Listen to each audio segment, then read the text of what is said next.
And 12th arts classes में आप सभी का स्वागत है। आज हम आप लोगों के बीच लेकर आए हैं बाबर के बारे में। बाबर अर्थात मुगल वंश के संस्थापक। तो मुगल जो आपको एक वंश है, इसका जो स्थापना किया था बाबर ने किया था, जो कि बाबर का हकीकत नाम था जहीरुद्दीन मोहम्मद। जहीरुद्दीन मोहम्मद जो आपको ये निवासी था आपको फरगना का। फरगना के शासक थे आपको उमर शेख मिर्जा। उमर शेख मिर्जा का शादी हुआ था कुतलुग निगार खानम से। कुतलुग निगार खानम ने 14 फरवरी 1483 ईस्वी को एक बच्चा को जन्म दी, जिस बच्चे का नाम जहीरुद्दीन मोहम्मद रखा गया। लेकिन ये जहीरुद्दीन मोहम्मद बचपन से बहुत ज़्यादा चंचल थे। कहा जाता है कि एक आपको आपदा, एक घटना ऐसी घटती है बाबर के परिवार में, अर्थात उमर शेख मिर्जा का मृत्यु हो जाता है जब बाबर रहता है 11 साल का। इसका मतलब है कि उमर शेख मिर्जा का जो मृत्यु होता है वो आपको 1494 ईस्वी में होता है। उस समय में उमर शेख मिर्जा का जो पुत्र है बाबर, ये आपको मात्र कितने साल के? 11 साल के रहते हैं। उमर शेख मिर्जा के पापा का नाम अबू सईद मिर्जा और इनके माता का नाम एहसान दौलत बेग। यानी बाबर के दादा अबू सईद मिर्जा और बाबर के दादी जो है वो एहसान दौलत बेग थी। कहा जाता है आपको कि बाबर मात्र 11 वर्ष की अवस्था में पापा की राजगद्दी पर से हटने के बाद, अर्थात मौत के बाद, यानी फरगना के शासक बन जाते हैं मात्र 11 वर्ष की अवस्था में। और फरगना की राजगद्दी पर बैठने के बाद इसकी लालसा हो जाती है कि हम फरगना के अलावे क्षेत्र को भी हम जीतें या उस क्षेत्र पर भी अपना अधिकार जमावे। तो आपको फरगना से ये निकलते हैं समरकंद। अगर बात करेंगे समरकंद का, तो समरकंद के अलावा अगर बात करेंगे तो अफगानिस्तान में ही एक क्षेत्र है जिसका नाम है आपको सर ए पोल या सर ए पुल। यहां के शासक था आपको सेवानी खान। सेवानी खान के ऊपर आक्रमण करते हैं कौन? बाबर। लेकिन हम लोग बात करते हैं जैसे ये आपको 1502 ईस्वी में आक्रमण करते हैं सेवानी खान के ऊपर। सेवानी खान के पास एक नीति थी युद्ध करने की, जिसको कि हम लोग कह सकते हैं उज्बेक नीति। उज्बेक नीति में यही था कि आपको इस प्रकार से सेनाओं की झुंड होती थी। अगर ये सेना आगे निकला तो आपको, जैसे ये सेना आगे निकला तो आपको इधर के आक्रमण करने वाली सेना आक्रमण करने आता था, ये पीछे हटता था, इधर से आक्रमण हो जाती थी। यानी ऐसी नीति को हम लोग उज्बेक की नीति कहते हैं। ये आपको सेवानी खान उज्बेक की नीति का प्रयोग 1502 ईस्वी में सर ए पुल का युद्ध जो बाबर से हुआ था, आपको उस नीति का प्रयोग किए थे सेवानी खान ने। कितने ईस्वी में? तो 1502 ईस्वी में। इस नीति की वजह से आपको बाबर इस युद्ध में हार गया। इस युद्ध में हारने के बाद आपको 1504 ईस्वी में इन्होंने काबुल पर आक्रमण किया, यानी काबुल को जीता। 1507 ईस्वी में कंधार को जीता।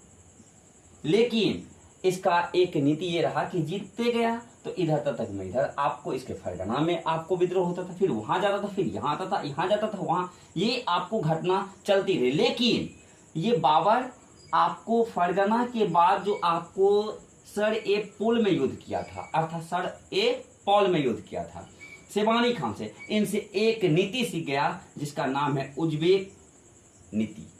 इस नीति को सीखने के बाद बाबर जो है आपको, जब इस क्षेत्र पर पूर्णतः लगा कि अब हम ना यहाँ के रहे फरगना के, अब फरगना से भी इनको पलायन करना पड़ा, यानी फरगना से भी इसको भगा दिया गया। ऐसी स्थिति में काबुल में इनके चाहने वाले लोग थे, लेकिन आपको इनको तो बड़ा क्षेत्र चाहिए और ये सोच रहा था कि मैं तो आपको फरगना का शासक हुआ करता था। ऐसी स्थिति में इन्होंने अपने क्षेत्र का विस्तार करना चाहा और विस्तार करना चाहा तो ये आपको फरगना से निकल गए और आपको भारत की सीमाओं की तरफ आने लगे और भारत की सीमाओं में बाजोर क्षेत्र पर आक्रमण किए इन्होंने 1519 ईस्वी में।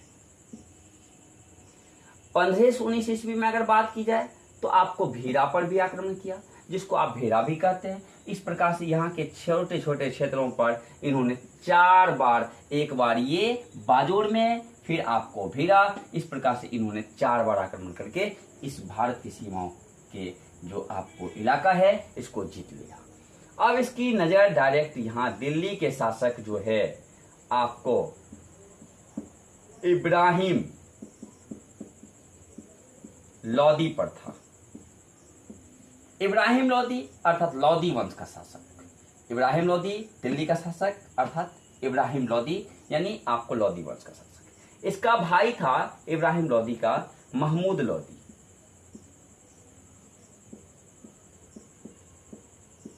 लेकिन महमूद लोदी तो इसका अपना भाई था। महमूद लोदी के अलावे आपको हर एक परिवार में देखी जाती है जो कलह आज हम लोगों के वर्तमान समाज में परिवार में देखने के मिलता है, ये कलह की बातें पहले से भी चली आ रही थी। अगर आप बात करें तो आपको इसी के परिवार में आपको आलम खां और दौलत खां, आलम खां लोदी और आपको दौलत खां, इनको इससे ईर्ष्या था। ये आपको जो कि चाचा और आपको भतीजे के रिश्ता में है, लेकिन इन्होंने, और यहां जो अगर बात करेंगे आप राणा सांगा का,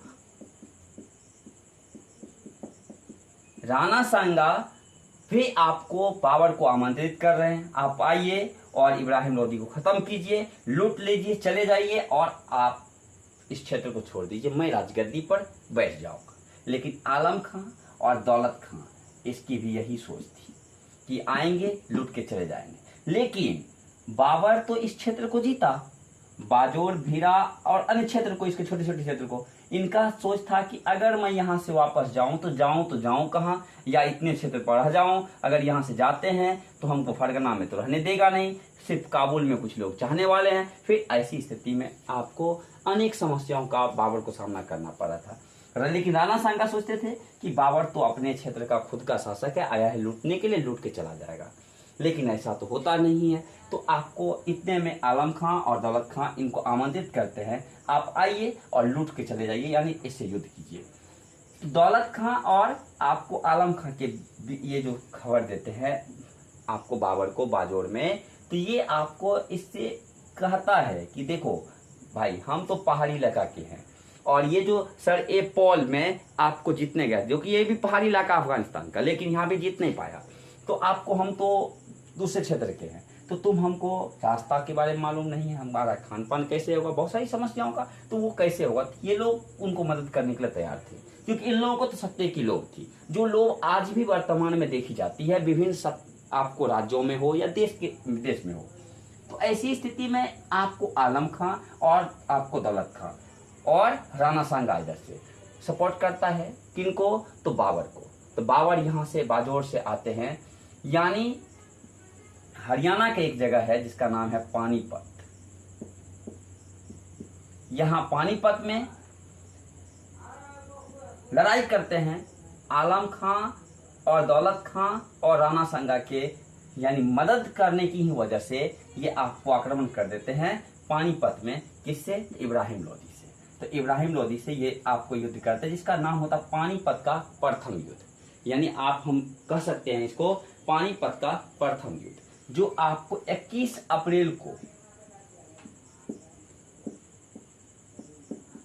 1526 ईस्वी में आक्रमण करते हैं।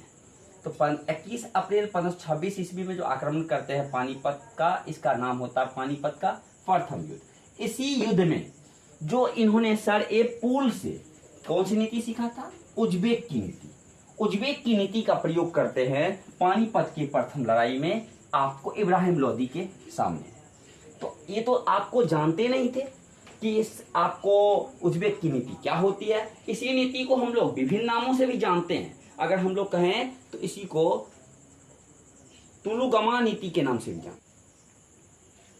आप कह सकते हैं कि बाबर ने उज्बेक की नीति आपको शेबानी खान से सीखने के बाद उज्बेक की ही नीति यानी आपको तुलुगमा की नीति का प्रयोग कर आपको आक्रमण किया था इब्राहिम लोदी के ऊपर, अर्थात पानीपत का प्रथम युद्ध में। इसी युद्ध में इन्होंने रूमी विधि का भी प्रयोग किया। रूमी विधि आपको ये विधि है तोप चलाने की, और इस विधि में इनके दो आपको निशानेबाज थे, उस्ताद आपको अली। अगर उस्ताद अली की बात करें तो रूमी विधि में इन्होंने तोप का प्रयोग आपको एक निशानेबाज के रूप में किया था, और जिसका दूसरा निशानेबाज था मुस्तफा। ये दोनों उसके निशानेबाज थे। इनका भी यानी रूमी विधि का भी प्रयोग किया। रूमी विधि का अगर आप दूसरा नाम अगर देखे तो उसको उस्मानी विधि भी कहते हैं। इसी का दूसरा नाम था उस्मानी विधि। इस विधि का भी प्रयोग किया था आपको पानीपत के प्रथम युद्ध में, और इतनी विधि तो आपको कभी इब्राहिम लोदी प्रयोग भी नहीं किया था, जानता भी नहीं था, जिस वजह से इब्राहिम लोदी पानीपत के प्रथम युद्ध में मारे चले गए।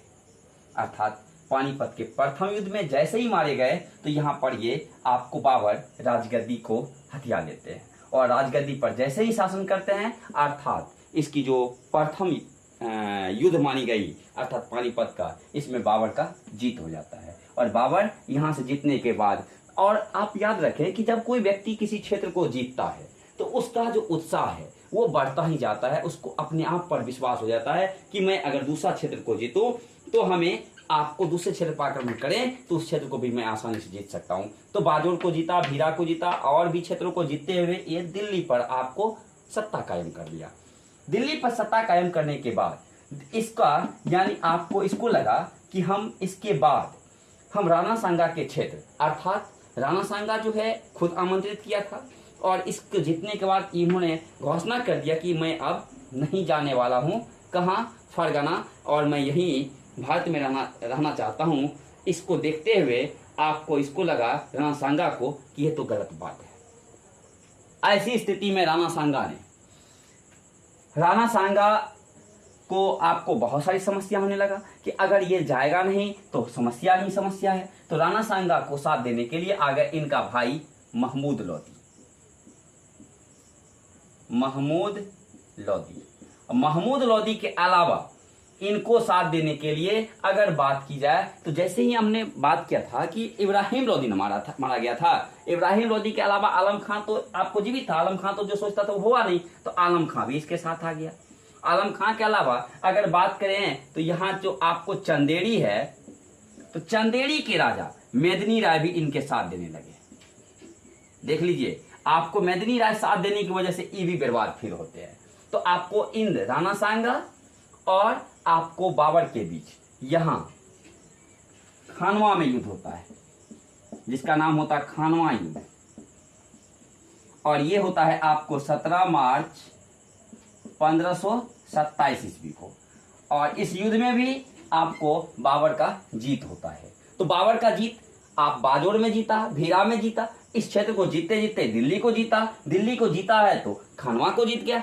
अब इसका नजर डायरेक्ट आता है मेदिनी राय, जिन्होंने राणा सांगा का साथ दिया था। तो अब राणा सांगा के साथ देने की वजह से मेदिनी राय के क्षेत्र अर्थात चंदेरी में भी आपको बाबर आक्रमण करता है। तो बाबर जैसे ही आक्रमण करता है तो मेदिनी राय को आप सहयोग देने वाले हैं नहीं, तो मेदिनी राय को साथ देने वाले जब नहीं है तो मेदिनी राय युद्ध करता है आपको किससे, तो 1528 में बाबर से। इसमें भी बाबर का जीत हो जाता है।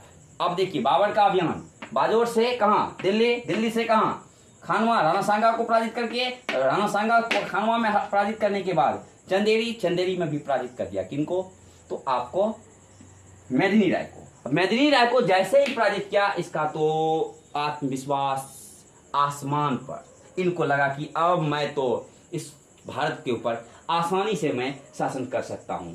इसके बाद ये जो आलम खां है ये तो भागते चले गए, इसको तो आपको नजर आ गया कि इतने में कि मैं मुझे बिहार चले जाना है, आलम खां चले आए बिहार। यानी आपको बिहार के क्षेत्रों में जैसे ही प्रवेश किए तो यहाँ पर जो अफगानों की आपको पहले से क्षेत्र में अफगान जो थे वो अफगानों को झुंड करके चल गए, फिर आपको लड़ गए किससे, तो आपको बाबर से। तो ये आपको नदी घाघरा नदी के पास, घाघरा नदी के पास, इसलिए इस युद्ध का नाम हुआ आपको अफगानों के बीच बाबर से, तो ये आपको दोनों के बीच ये, इसलिए इस युद्ध का नाम हुआ घाघरा का युद्ध, घाघरा का युद्ध। और ये युद्ध आपको 1529 ईस्वी में हुआ। इस युद्ध में भी बाबर का जीत हुआ। तो इस प्रकार से बाबर धीरे धीरे धीरे धीरे आपको विभिन्न क्षेत्रों को जीतते चले गए और इसकी आपको हार नहीं हो रही थी। मैंने एक बात और आपको बताना चाहा था, लेकिन मैं आपको दो बिंदु पर बात इसकी नहीं किया बाबर का। जब बाबर ने इन दो क्षेत्रों को जीता था तो इन्होंने बादशाह का उपाधि धारण किया था। इन दो क्षेत्रों को जीतने के बाद जैसे ही बादशाह का उपाधि धारण किया था, तो और इस क्षेत्र को जीतने के बाद यानी आपको पानीपत को जीतने के बाद यहां से जो धन दौलत ले गए, तो आपको चांदी के सिक्के बना बनाकर उन्होंने काबुल में जाके बंटवाया था, इसलिए इसको कलंदर का उपाधि यहां मिला था। और यहां से जब जीतने के बाद आपको खानवा में जब युद्ध किया, तो खानवा में युद्ध करने के दौरान इन्होंने आपको जिहाद का नारा देकर के, जिहाद जो होता है ना, यानी इस्लाम धर्म में यानी धर्म की एक युद्ध की बात कह बैठा और अपने सैनिकों पर लगने वाले कर को हटा दिया, जिस वजह से सैनिक पूर्ण रूप से लड़ाई किया। कहाँ, तो आपको खानवा में, कहाँ, तो खानवा में। खानवा में जैसे ही युद्ध को जीते तो इन्होंने आपको गाजी का उपाधि धारण किया।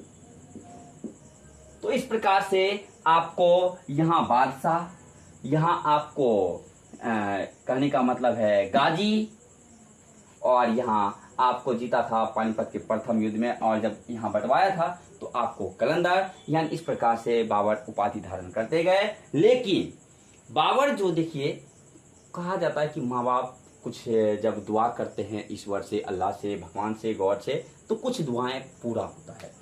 बाबर का जो सबसे बड़ा बेटा था उसका नाम था हुमायूं, जो कि पानीपत के प्रथम युद्ध में भी हुमायूं साथ था, हुमायूं यानी ये साथ था। इसका तबीयत खराब हो गया।